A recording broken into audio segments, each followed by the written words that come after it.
So it's my pleasure to introduce the next speakers, Judith and Emilian, and they have a very interesting topic, the role of game-oriented learning in higher education. The floor is yours. Thank you, Tina. Good afternoon, everyone. We are glad to be here for this third day of Staff Academy, and we thank you to attend our workshop about serious game. So I'm Emilien. I'm an instructional designer in the University of Rouen, and I co-animate this workshop with Judith, who is a vice president of pedagogical innovation in our university. So we will briefly introduce the subject by describing its origin, its definition, and also the different type of serious game. Then we will let you experiment on a serious game called the Quantum Travelers. So you will need either your laptop, preferably, or your smartphone. After what we will discuss this experience together through a feedback session of 10 minutes. Then Judith will give us some theoretical contribution of the research on the field of serious game, and we will finish the presentation with the suggestions and guidelines about serious game.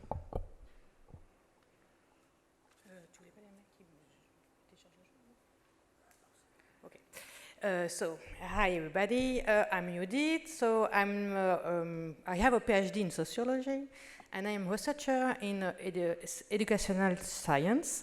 So my topics are the place of play in moral and political socialization, the place of child voice in Occidental societies, and the development of active methods, progressive education in higher school. So, I will introduce the origin of this notion of serious game are not very new. So, we can find in the works of Clark Abt and in the work of Ben Sawyer, who is a game developer, and David Rejewski, who is a director of the Science and Technology Innovation. So, it's important to me to say to define what is a serious game, and a serious game is a solution that combines a serious objective. So I try, and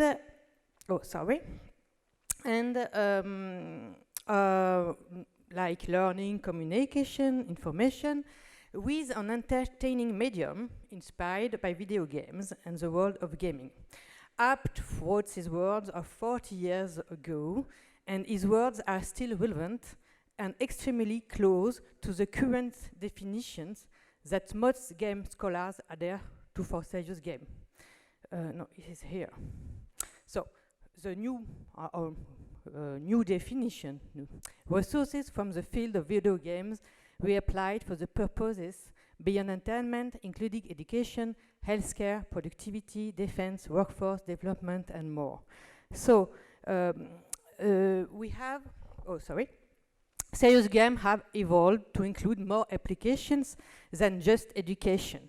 Serious games are commonly defined as some derivation of a game designed for a primary purpose than pure entertainment.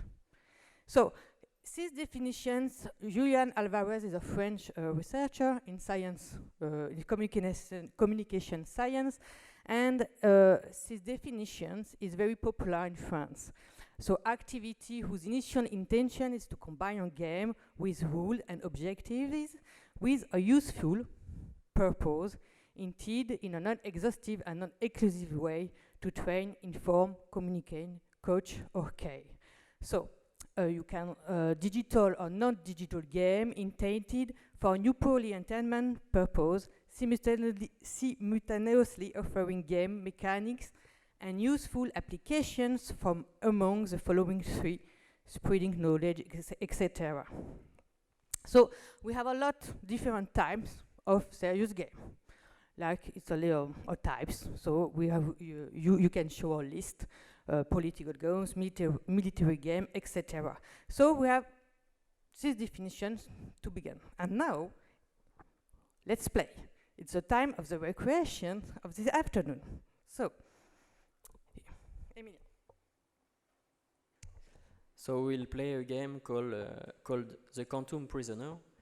It's a scientific game designed by the CEA, which stands for Commissaire de l'énergie atomique, which translates in English by Commissary of Atomic Energy. The purpose of The Quantum Prisoner is to expose a young teenager, so from secondary school, to the basic knowledge and behavior of a scientist. So during this experience, the whole experience is 6 to 8 hours, but today we will focus only on the first level, which is 15 to 25 minutes. During this experience, we follow a teenager through various adventures and puzzles. So if you agree, we can set up the game on your laptop or on your phone. If any of you lack an internet connection, we can help you with our own connection.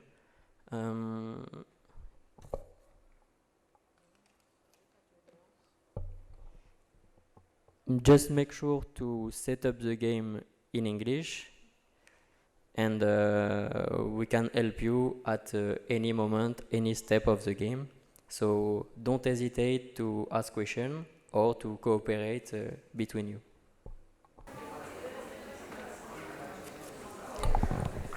We will just wait 2 more minutes, and then we will go to the debrief/feedback phase.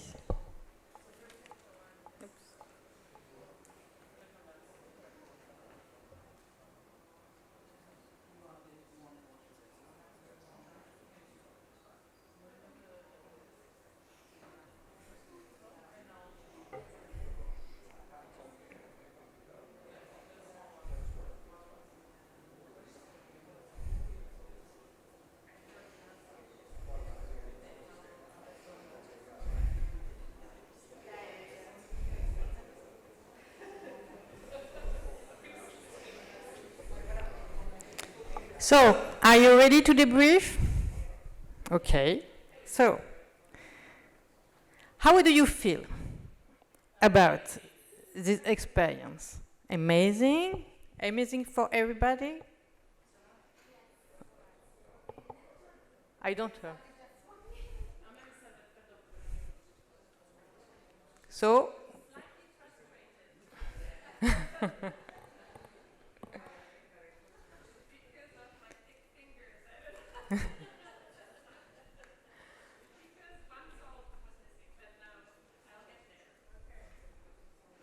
okay, what more?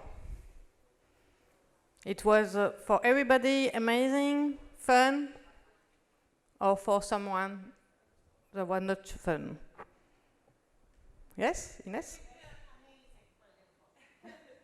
I think a lot of it depends on if you're, as you were saying, it's better to play it on the computer than on the phone, because for me on the phone I didn't understand that there is still space that was not showing on the phone, so it was a bit hard to find the clue the whole way on the right, the whole way to the left.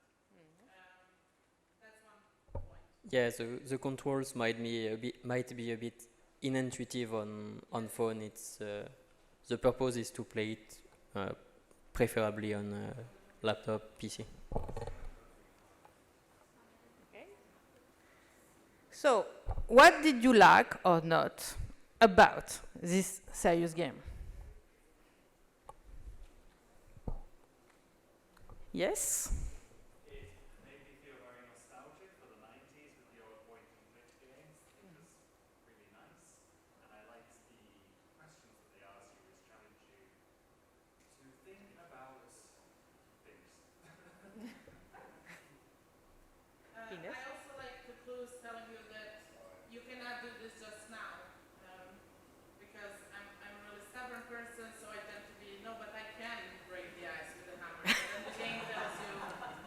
Yes, I won't do that. So I like these little clues, like try again later. Then you know that there is something missing. Okay. Yeah, I like the puzzles, and I also like that I always have the chance to go back to the video later because like I need to solve this puzzle. I cannot watch anything. I need to solve the problem at hand, and I don't want any further information if it's not helping me to solve the puzzle. So going back to that, having the opportunity, I really like that. Okay. Yes, Michael. Yeah, I'm not a gamer, and every time I play games, I'm too impatient. So it takes too long time to get what I want to know. So just as a normal non-gamer perspective, yeah, I would prefer to read. That's my opinion. Of course, we can have discussion after this point. Is a good point. It's not the serious game is for every public or not every public. So I also liked that while the game was loading, we got the information about the first something somewhere. I now don't remember, but I thought it was cool that there is information even while the game is loading. Yeah, it gives you some tips about how you can interact with things and what you can do. So, who is the target of the such game? Do you think? I would say children in school, chemistry, history, logic.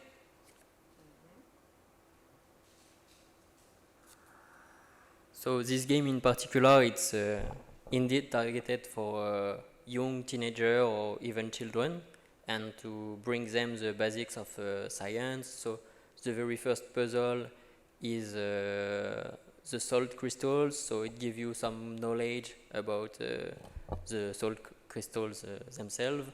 Then you have logic puzzles, and in the next level you have a fact-checking exercise. So it gives some basics of how a scientist can act and what kind of skills they should have too. But actually there is plenty of serious game, and the audience can be any audience. It can be students, it can be new hires in a private companies, it can be people that try to change their career path. So it's really open. Exactly. Did you learn something? Yeah. I do have a question because now I'm curious. Do I have to melt the salt to be able to? Do I have to have water and salt to be able to melt the ice, or would it work only with warm water? Okay. Yes. Warm water is not enough. You have to mix the salt crystals with warm water. If you want, And for our chemist. It's I- maybe a good tip to maybe include why that's something for me who is worlds away from everything chemistry. To include, you need to have salty water to melt the ice because this and this and this. It could be a good information to piggyback. There is. if you solve the salt crystals puzzle, it will explain you why. And the point of the game is you have to explore a bit, because the more effort you will put in getting some information, the higher the probability that you will memorize it is. I was so happy I solved it that I didn't look what the professor was saying. I got reminded that oil at different temperature produces different kind of petroleum products. That you could eat on the recipe.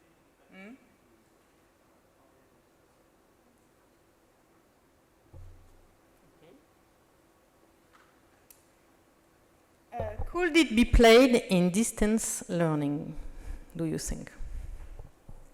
Okay? Everybody is okay with that?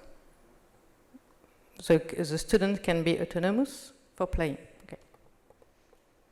So, some theoretical contribution. What does research show? Are serious game innovative? Just because it's a game doesn't mean it's innovative. So, and the serious aspect sometimes takes precedence over the game aspect. So, in serious games, we have the problem that sometimes the serious aspect is predominant to the game aspect, and the game is not more fun. So, it's sometimes difficult to have the good balance. So, thank you. Good balance. Just because it is digitalized doesn't mean it's more fun.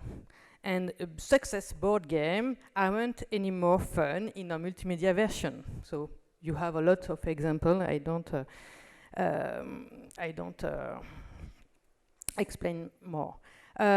We have another debate between real video games and fake video games. So serious games are considered sometimes like fake video games because they are not any more fun and they're too much serious. The former being intended for pleasure and leisure, with greater resources for funding the design, making this game was far superior from a technical and gameplay point of view. It's not Zelda, so okay. The serious game have not any money to have the same production like a big game. And serious game being unable to compete with the usual video games on this point. There's also a criticism that it's sometimes leveled at them. Serious games are seen by others as a pedagogical trick to boost students' motivation and are absolutely no fun. Another presupposition is that all young people play video games. I'm a sociologist, so I can tell you, no, everybody play video games, and Michael is not a gamer. So it's like our student. Every student are not gamer. Immediately, they have a greater or lesser gaming culture, but they are not all gamers. So, do serious games appeal to all audiences? For example, the students of the older generations don't naturally have this appetite. The fun aspect of the game is not always really questioned. It is posited as a principle. So games are fun, but it's a principle. It's not really true. Motivation is said to be intrinsic to the game, but it's not true. Play video games is not just fun. It is also frustrating, for example. You have a lot of examples, I'm sure. So sometimes we are very frustrating when we are playing. So, which advantages of a video game? To allow immediate retraction, okay? Not feeling judged by the teacher or other students. It's a little bit different like a simulation, because in simulation you have always the regards, the view of the teacher. It's not the true in the video games, and you can make some mistakes, and it's not really matters. So especially in a large group. The educational goal is help students understand that by interacting with and having an impact of a given environment. So it's a part of the game to explore. And for somebody, it's sometimes hard to explore. You want to find immediately. But no, the game puts you to explore your environment, and you are happy because you have an impact of this environment. So I have some experimentation. So we have created a serious game a long time ago, 10 years ago, who called Ethical Odyssey. So these video games, these serious games, it's the goal is to initiate students to have an ethical reflection about their future work. They will be social workers and teachers. We start from real situation that social workers can live in their work, and we put them in the game. The goals are to reflect the future profession and the future professional stance, to develop a tool which could give students the opportunity to be confronted with real-life situation. So this serious game, it was very interesting, it's that we confront our values, pedagogical values. For example, we debate about competition or emulation. It's not the same. If I want that my students learn to discuss and develop soft skills, do I want to develop the competition skill? Too much competition, it isn't counterproductive. So it's our discussion, and it's very important because we can confront our point of view of the pedagogical issue of the game. So I have a research question, was how the game can contribute to the moral and political socialization of actors. A lot of serious games have a deontological approach, give the good practices, but not to develop the reflection about why is this the right thing to do. And in some situation, you cannot choose really what is the good things to do. A lot of situations, we are dilemmas. So how we can develop the ethic dilemma and can be resolved by norms. However, we experienced this game with different public, young social workers and less young teachers. So, and some results of if they are fun and they appreciate or not the games. So what we can see, so we have several phases and methods, 2 surveys, students are filmed, gamma, and we have games data. So this public is particular because predominantly female, so not for gamers at all. One group tested at the end of the training, the social worker, and there is mutual knowledge. They cooperate, etc. The second group tested at the beginning of their training, and there isn't mutual knowledge, and they don't cooperate each other. So, age and finding the game difficult are greater impact than being interested in video games in general. So, what we can find is that more the student is aged, less he have fun and he have a culture of video games. Having spent a lot of time like this, having struggled as an impact of the feeling of having fun. So if it's too difficult to play, if you don't resolve the ending any fastly, you don't have fun, and you lost the the pedagogical objective. You lost the goal, so the pedagogic goal. So,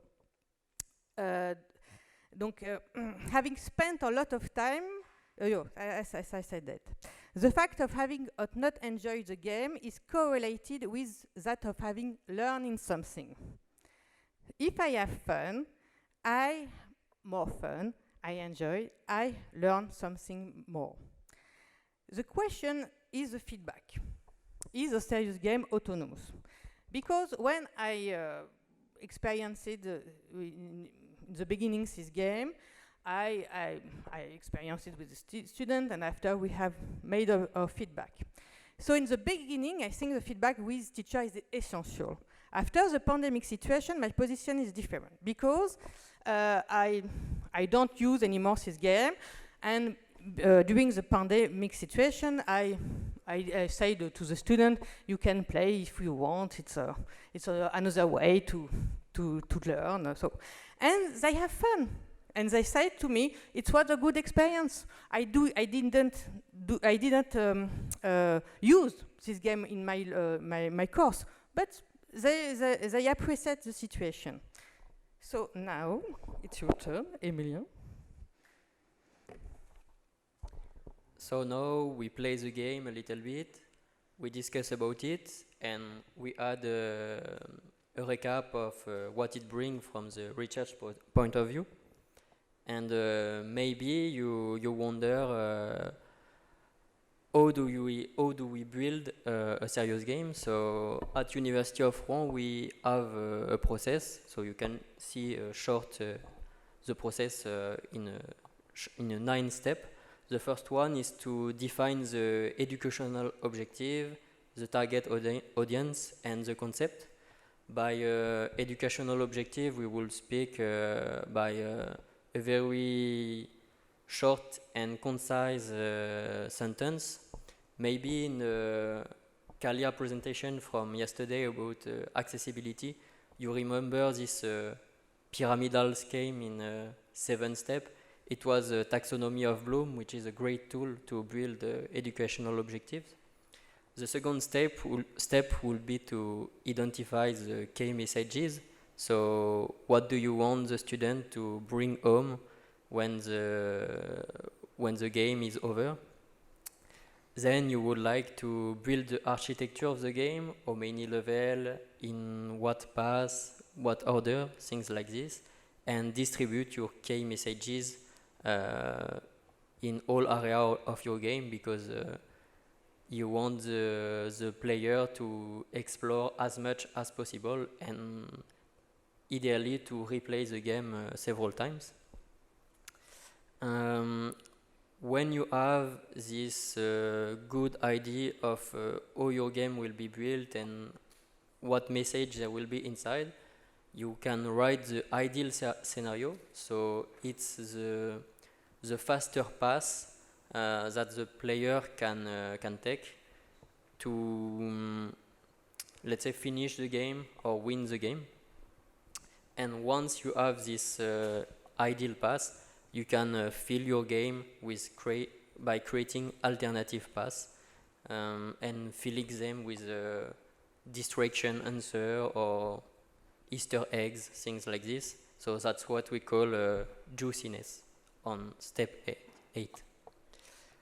When you go all over this process, obviously you have to reread everything you do and deploy the game to test it with a fresh audience. And you will have to modify certain things. I just forget step 7, which is assess with score and debriefing. This is something really tricky because it's very hard to make a balanced game at the first on the first try. So now I just to show you this example. This is Flight Simulator, the very first serious game, and also probably the most well-known. Flight Simulator released more than 40 years ago on 1981, I think, and it has been deployed by Microsoft. The purpose was not to entertain the people. Actually, Microsoft deployed Flight Simulator to impress the general public and to demonstrate the technical superiority of the IBM PC over the Apple II. Now most of the computers run through Windows, so I think it was a very successful idea. In fact, they take some natural curiosity of everyone, which is how do work civil aviation plane, how it is in the pilot cabin and things like this, and give the people opportunity to explore that, to expose them to the subliminary idea that they are able to run such a software on their machine where their concurrent on the market, Apple, was not able to do, which was really successful at this time. To conclude the presentation, I would like to map the serious game area within what we call the edutainment. We can also say gamified education. So serious game is just beside gamification and game-based learning. Gamification don't need any video game, any software. Actually, it's the fact to take game-based mechanics and to include them in traditional learning. So, for example, let's imagine that you are an elementary school teacher and you have to teach multiplication table to the kids. Maybe you would like to do some competition on who can be the faster to answer and things like this. And generally, the kids are really eager to take part in such exercises because it can put them in the spotlight if they have the good answer. So time to time, do such exercise can be very productive on a classroom. The second aspect of edutainment is game-based learning, which is different from gamification, mostly because it uses a support, so a video game, but not a video game tailor-made for learning. It's not the main purpose. Games used in game-based learning are actual games, so where the first point is entertainment. And a good example could be Minecraft, which is a sandbox game where you can explore, build, do various things. And in Minecraft, you have these things called redstone who allow you to do very complex montage. So actually, you can reproduce a lot of things from electronics and algorithmics.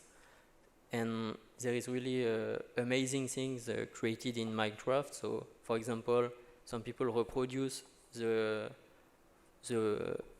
computer working within the game, which is really impressive. So Minecraft can be misused to learn a lot of things. And finally, serious games. So these are games especially made with the purpose of learning some things. Thank you for your attention. Thank you for your attention.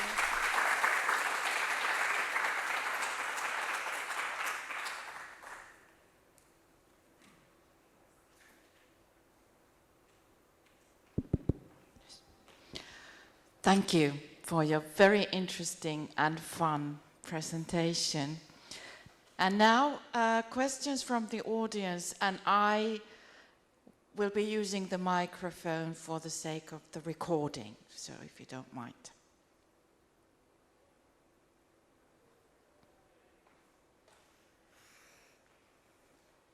not a question, but it's a personal line that made an observation. You want to read this one? My glasses are very bad. Anyway, Okay. it's okay. So he wrote, it resembles all point-and-click adventure games, especially those of Lucasfilm. Problems of these games is that people try to solve puzzles by clicking everything and try every combination of objects with the scenario. Nonetheless, they can be fun when the solution can be reached by reasoning. I've learned that salt water may be used to melt ice. Martin. Thank you. Martin, I have a question. C'est Martin.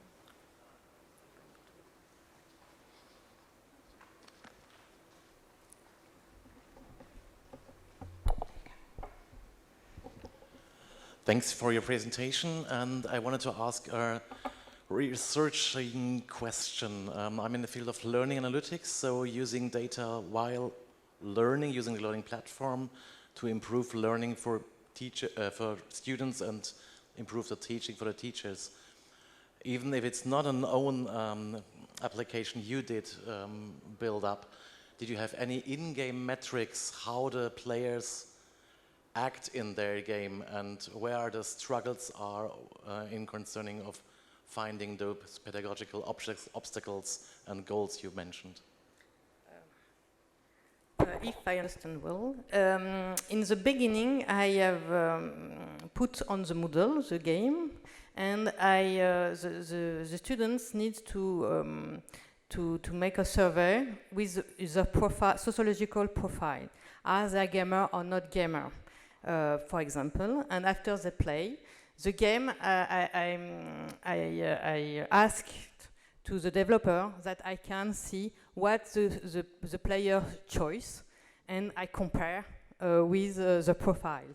And after I make a survey, so for the students, if they have fun or not fun, if they are learn, and I compare these 3 surveys. So after, it was an experiment, and after I changed department, so the game I don't use anymore, because now it's 10 years ago when I tried to do this game with my colleagues, and the situations is we who have choice. It's I said there are really situations we put in the game. So this situation is a typical social worker problems or psychological problems. So well, I don't know if I respond exactly. Yes, you did. Okay. Thank you. Any other questions from the audience?